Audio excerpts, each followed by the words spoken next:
My name is Henry, and I live in Seattle, a city famous for its stunning landscapes and rainy weather. For the past 5 years, I've been married to Mark, a brilliant software engineer whose rising career has brought us a comfortable life. Although we have a solid relationship, something inside me felt incomplete, as if a piece was missing from the puzzle of our lives. That day, while going over a few things at home, I decided it was time to give the living room a new look. The wall was tired, and the shade of blue I had chosen years ago no longer appealed to me. That's when I found the contact details of a painter called Jack. He had good recommendations and a portfolio that showed a creativity and energy that appealed to me. I made an appointment for him to come next week. As soon as I confirmed it, a strange anxiety came over me. It wasn't just the anticipation of painting, there was something more. As I looked out of the window watching the raindrops fall, I couldn't help thinking about how this simple appointment could change the course of my weekend. Finally, the day arrived. I was nervous as I prepared the house, organizing things for Jack's arrival. When the doorbell rang, my heart raced. I opened the door and was greeted by a young man with light brown hair, green eyes, and a smile that could light up the cloudiest day. He was wearing a tight t-shirt that outlined his toned body, and his presence was that of someone who knew how to make himself noticed. "Hi, you must be Henry. I'm here to paint the living room," said Jack with a friendly tone that made me instantly relax. "That's right. Nice to meet you, Jack. Come on, the room's ready," I replied, trying to hide the unease I felt. As he got to work, the conversation flowed naturally. Jack had a captivating personality, and I quickly discovered that he was much more than just a painter. He talked about his passion for art, how he had started painting at a young age, and how he dreamed of one day being recognized. I listened intently, admiring his dedication and the way his voice lit up as he spoke. As Jack applied the first coat of paint, a strange feeling began to form inside me. He laughed at my jokes, and each laugh seemed to make time stand still. The way he moved, the way his hair fell over his forehead when he leaned over to reach the corners of the wall, everything made me engrossed. "Do you mind if I change the color a bit? I was thinking of a more vibrant shade," said Jack as he looked at me curiously. "Of course, I like bright colors. What do you have in mind?" I replied, feeling a chill in my stomach. He suggested a shade of burnt orange, and as soon as we started talking about how color could transform the environment, I realized that the conversation was getting deeper. We talked about art, relationships, and even unfulfilled dreams. With every word exchanged, the space between us seemed to shrink.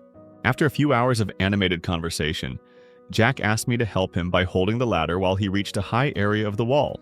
The touch of our hands as he leaned on me sent a wave of warmth through my body. I felt torn between loyalty to Mark and the overwhelming attraction that Jack provoked in me. "You're much more useful than a simple helper," he joked, and my heart raced.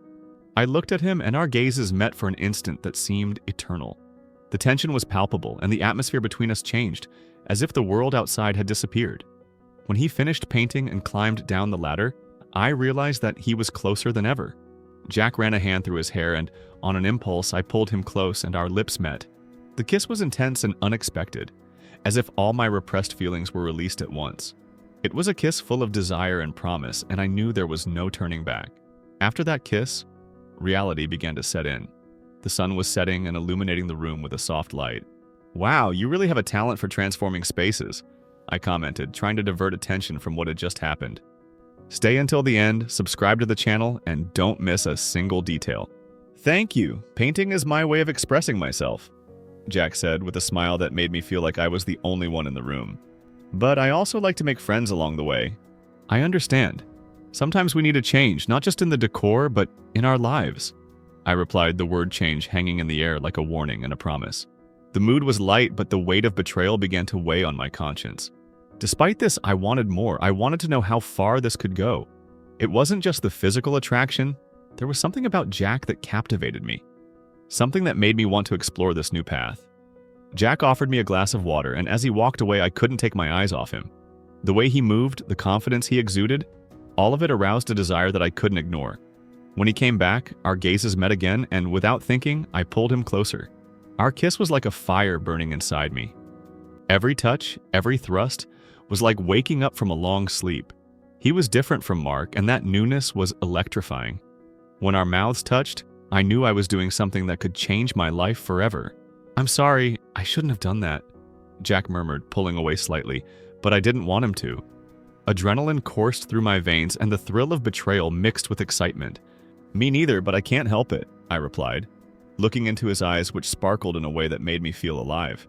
He hesitated for a moment, but soon the attraction between us became undeniable again. After that kiss, there was silence in the room. We both knew we were sailing into dangerous waters, but the tension that formed was undeniable. Jack looked at me, his intense gaze making me question what I really wanted. He didn't want to be just a passing fling, he wanted something more. But how could I want that? My life with Mark was stable, and I loved him in a different way. "I don't want it to end here," Jack said, his voice low but full of determination. "I feel we have a connection." "I feel it too, but I can't just leave it all behind," I confessed, struggling with my feelings. "I understand, but what if this is just a one-off opportunity? If you don't try, you might regret it," he replied, his sincerity hitting me like an arrow. I knew I was getting involved in something risky, but the idea of spending more time with Jack, of finding out what could happen between us, was tempting. I was seized by an impulse. "Maybe we can see where it leads, but we have to be discreet," I proposed. So I got to know the painter very quickly on the spot. When Jack said goodbye, I watched him go, knowing that something had changed inside me. The next few hours were a whirlwind of emotions. I tried to distract myself waiting for Mark to come home from work, but guilt and excitement fought inside me. When Mark arrived, the normality of our routine suffocated me. He was tired, but happy to have the weekend off. I prepared dinner, trying to act natural, but the weight of the secret was hard to bear. Mark told me about his day and how excited he was for the coming weeks, while I smiled and nodded, feeling like an imposter. At night, as we lay in bed, I couldn't relax. The thought of Jack, the way his lips moved, and his touch were still etched in my mind. Mark fell asleep next to me, but I couldn't find peace. What I had done wasn't just a betrayal, it was a sign that I was ready for changes in my life. The following weeks passed like a blur, and the memories of that afternoon with Jack seemed like a mixture of a fever dream and a reality that I was still trying to process. Between furtive glances and quick encounters that happened whenever Mark left for work, I kept losing myself in Jack's presence and the tension that had grown between us. Every time he crossed the threshold of my house, the very place where Mark and I had built a life together, a feeling of guilt came over me, but it was soon suppressed by uncontrollable desire. Jack's visits became frequent under the pretext of touching up the paintwork, but we both knew it was an excuse to be alone. He brought a glow to rainy Seattle days, and no matter how much guilt tried to control me, I let myself get caught up in that secret adventure.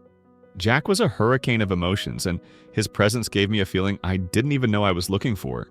Everything seemed to be under control until Mark announced on an ordinary Thursday evening that he had a few days off work and would be spending the weekend at home. My heart raced when I heard that, and I tried to control the nervousness that was growing inside me. "It'll be great to have some time to ourselves," he said, smiling and pulling me into a hug. I forced myself to smile back, but my mind was already racing, wondering how I would warn Jack to avoid any visits at the weekend. That night, as we lay side by side, I realized how much my life had changed in such a short time.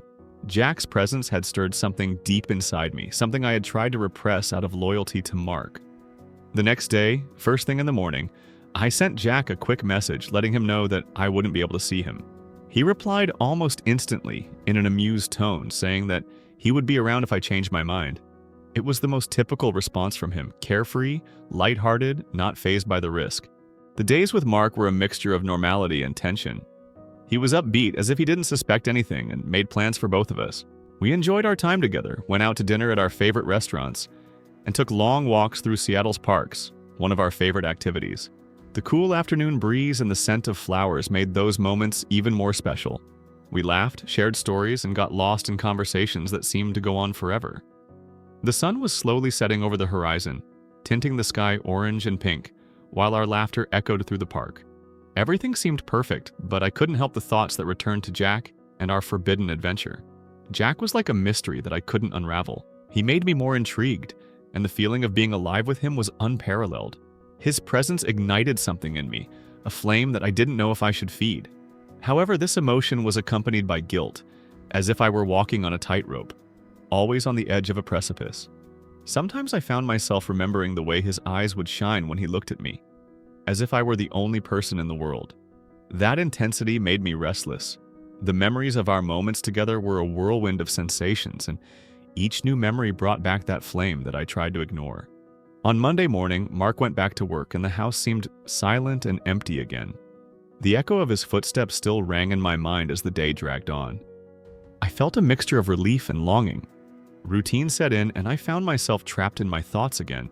The silence in the house was almost deafening, and Mark's absence seemed to fill every corner with emptiness. I spent the day avoiding thinking too much about Jack, trying to convince myself that maybe this was the right time to end it all. But the more I tried to forget, the more he occupied my mind. I decided I needed to distract myself. I turned on the television, but nothing seemed interesting. My mind wandered as I tried to concentrate on the actors' lines. If you're enjoying this story, don't forget to subscribe to the channel and leave a like. However, as soon as the clock struck 5, I heard the doorbell and a shiver ran through my body, like an electric shock. I knew who was on the other side of the door. The anticipation was mixed with a twinge of anxiety. My heart raced, almost leaping out of my chest, as I tried to mentally prepare myself for the scene that would unfold.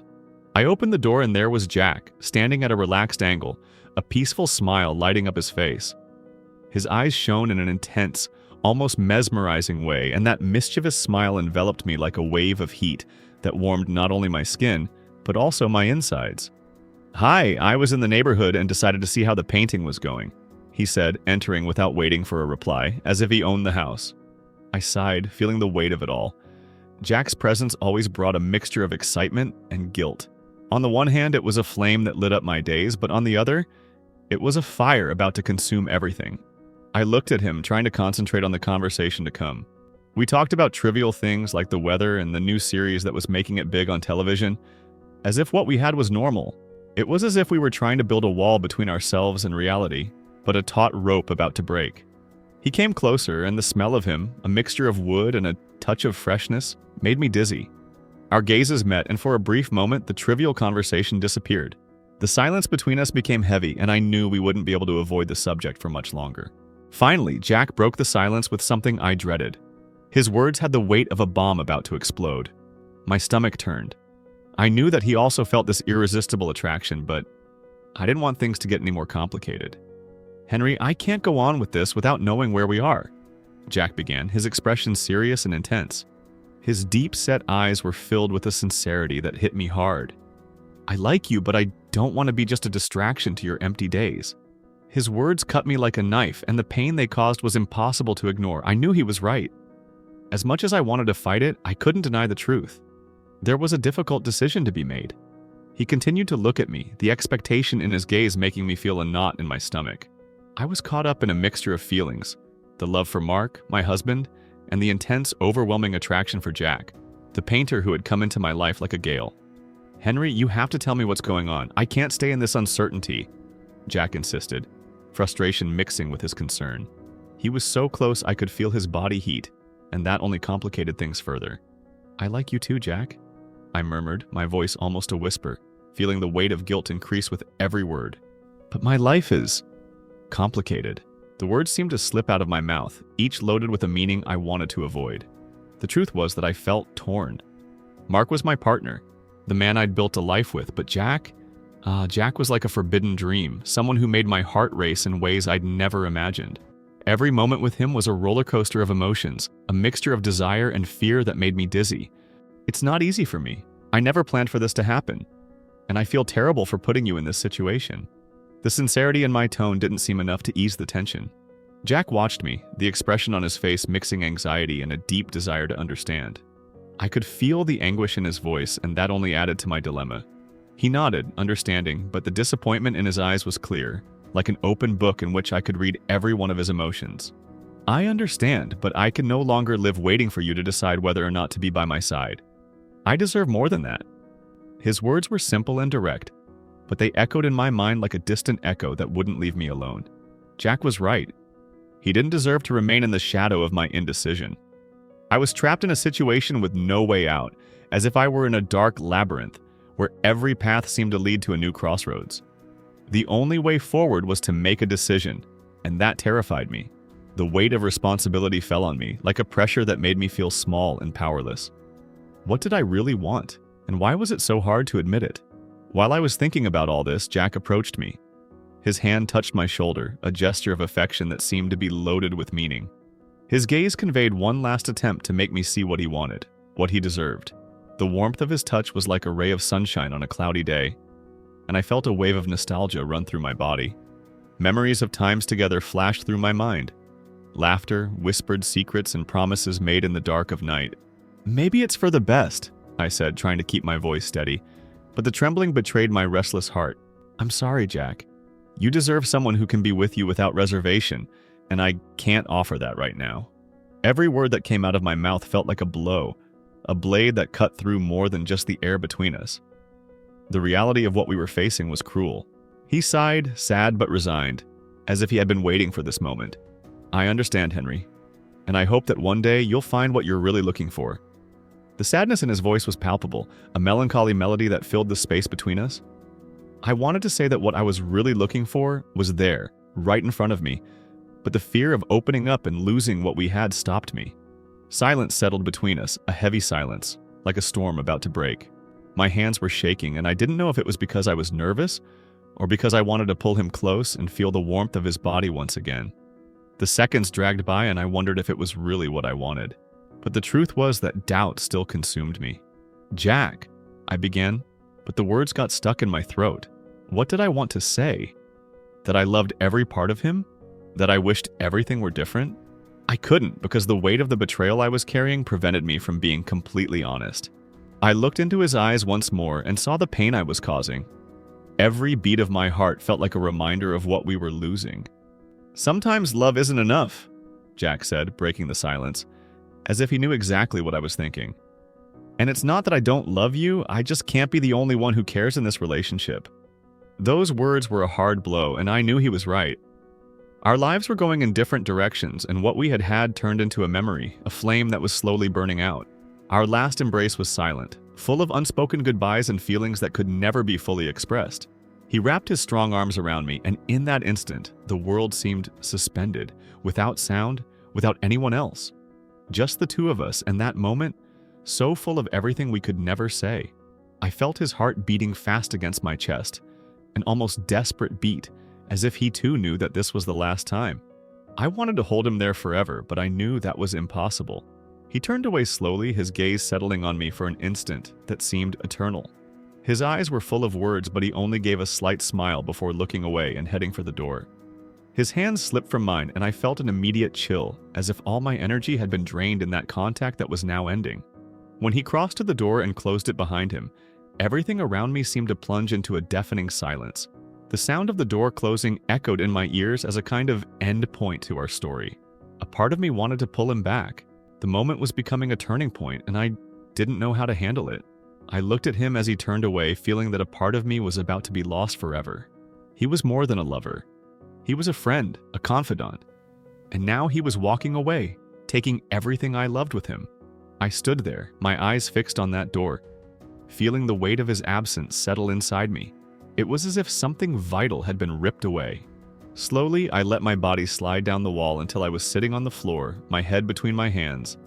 And then I sighed deeply, trying to process everything that had happened. The emptiness he had left seemed to echo throughout the house, filling every corner, every space that had once been his. Mark never knew about Jack. He never suspected anything, and perhaps that's why I felt a slight but uncomfortable sense of guilt mixed with relief. Even as my heart squeezed, I realized that this choice to let Jack go was the only way to keep everything we had experienced intact. It wasn't fair on Mark, and it wasn't fair on myself. Still, every moment I spent with Jack was special, unique, and full of meaning that I could never explain to anyone else. He brought back into my life a flame that had long seemed to have gone out, a sense of adventure and excitement that I barely remembered existed. I closed the door, feeling the loss weigh heavily on my chest, but also a strange sense of peace. I knew it was the end of a journey and perhaps the beginning of a new one. I walked slowly to the window and looked out, trying to imagine where Jack would be now, what he would be thinking, whether he would also feel that same emptiness or whether his life would simply go on as before. Maybe for him, it was just another experience, a closed chapter. But for me, it was much more. It was something I would treasure forever. Time passed and routine took over again. I woke up every day, looked over and saw Mark beside me, serene, never suspecting a thing. There was a comfort in knowing that despite everything, I still had my stable, peaceful life by his side. He never found out about Jack, and life took its course. I went back to my work, to family dinners, to quiet evenings with Mark, trying my best not to let what was stored up in my chest show. But no matter how hard I tried, sometimes when I was alone, I allowed myself to relive those moments, as if they were a dream I didn't want to wake up from. Sometimes, in the middle of the night, when Mark was already asleep, I would be silent, with my eyes open, remembering Jack's touch, his smile, our conversations full of mystery and the intensity that existed between us. It was as if he was still there, invisible beside me, but present in every detail, in every memory. However, I knew that this was just an illusion, a fond memory that would never become real again. Over time, the pain of parting turned into a kind of nostalgia, a sweet yet melancholy memory. I knew I would never forget Jack. He was and always would be a part of me. Everything I learned from him, all the emotions I rediscovered at his side, were engraved on my soul like an invisible tattoo, a precious secret that was mine alone. And so, between the routine and the life I had with Mark, I learned to live with Jack's absence. I learned to smile when I remembered him and to accept that, however intense our story had been, it had to come to an end. After all, not everything is forever, and sometimes the greatest proof of love you can give someone is to let them go. But deep down, there was a peace in knowing that Jack was okay, that he had moved on. He was like a shooting star that passed through my life, illuminating it brightly for a brief moment, and then disappearing over the horizon. And no matter how long that flame has been extinguished, the light he left behind will remain with me, illuminating my days, reminding me of what it is to truly live. Mark, on the other hand, remained my safe haven, the person with whom I shared my life, my faithful and devoted partner. He was stability, comfort, and the certainty that I would always have someone by my side. It wasn't fair to hurt that, and maybe that's why I felt at peace about letting Jack go. It was my way of protecting what we had, of honoring the commitment I'd made to Mark, even if my soul occasionally went in search of that memory Jack had left behind. This story is over, but the mark that Jack left will always be there, like a book on a shelf, waiting to be leafed through in moments of nostalgia. That was the story, my loves. Leave your opinions in the comments, and don't forget to like and subscribe to the channel by activating the notification bell so you don't miss any videos. See you tomorrow, and bye-bye.